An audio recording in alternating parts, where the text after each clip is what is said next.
Good morning. All India radio और आज सभा के एनालिसिस में आप सबों का स्वागत है। अगर ऑल इंडिया रेडियो के अंदर न्यूज़ की बात करें तो वही कोविड के बारे में बात की गई है और डोमेस्टिक फ़्लाइट चलाई जा रही है उसके बारे में बात की गई है। कुछ इंपॉर्टेंट नहीं निकलता है।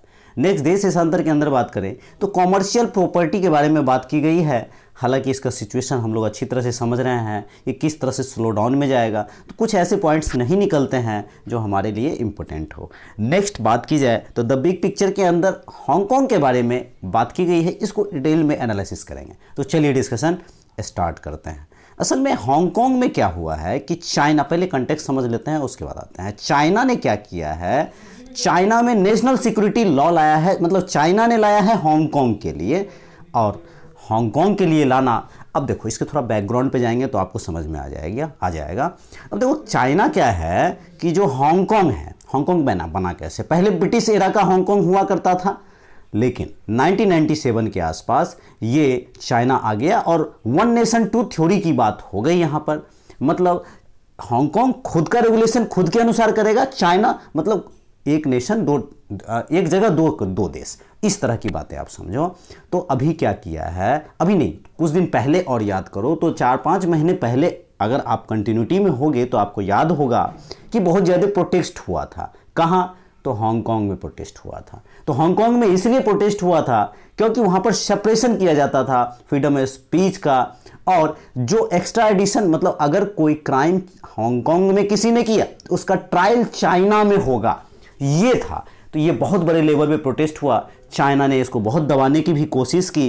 अभी वापस से चाइना ने क्या किया है कि एक नेशनल सिक्योरिटी लॉ लाया है ताकि हांगकांग को वापस से दबाया जाए। अब देखो इस वापस से दबाना मतलब कहने का मतलब है कि अपने लॉ को, असल में उसने कहा था, चाइना ने कहा था कि 50 ईयर्स तक हम आप में इंटरफेयर नहीं करेंगे हांगकांग को।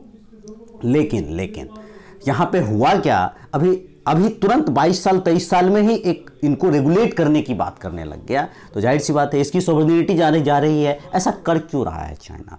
यूएसए का ट्रेड सरप्लस है किसके साथ? हांगकांग के साथ। तो कहीं ना कहीं ये बातें भी हैं। Sedition, external interference, separatism, how to implement China set other legal mechanism Hong Kong from police agency and specialised bodies in Hong Kong curb the protest. बहुत ज़्यादा दमन का सहारा लिया। और आर्टिकल 22 चाइना का जो है कहता है basic law which suggestion that no central government agency can interfere, मतलब 22 के अनुसार कहा जाता है, वहाँ के अनुसार है। आप लिखो आंसर में तो वैल्यूएबल पॉइंट हो जाएगा।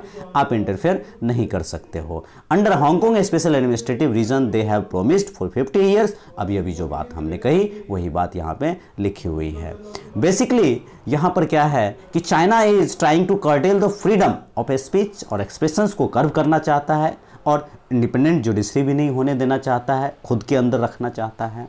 कोई भी अगर चाइनीज लॉ के खिलाफ प्रोटेस्ट, तो जाहिर सी बात है उसको बंद करो भैया। मतलब एक डेमोक्रेटिक कंट्री जो बनने का कोशिश करता है या है हांगकांग, दोनों बातें आप कह सकते हो। तो जैसे अपने यहाँ जम्मू कश्मीर का मामला पहले हुआ करता है, 1 कंट्री 2 नेशन, मतलब इस तरह की बातें ही आप समझो। रिस्ट्रिक्टेड ऑटोनॉमी एंड फ्रीडम की बात। Hong Kong is one of the most unequal societies in the world. 100 billion investment by US, वही बात अभी जो कही कि इतना ज़्यादा इन्वेस्टमेंट है। US law must tell us Congress and certify special status can be continued on the basic that there is sufficient autonomy in Hong Kong. अब देखो यहाँ पर क्या है कि people are demanding full implementation of universal suffrage, demand करेंगे। Hong Kong does not specially have separation of power, इस तरह का कोई पावर, मतलब रेगुलेशन पूरी तरह से चाइना चाहता है हांगकांग के ऊपर। तो यही सारी बातें इसके अंदर कही जाती हैं। तो आज के डिस्कशन में इतना ही था। Thank you.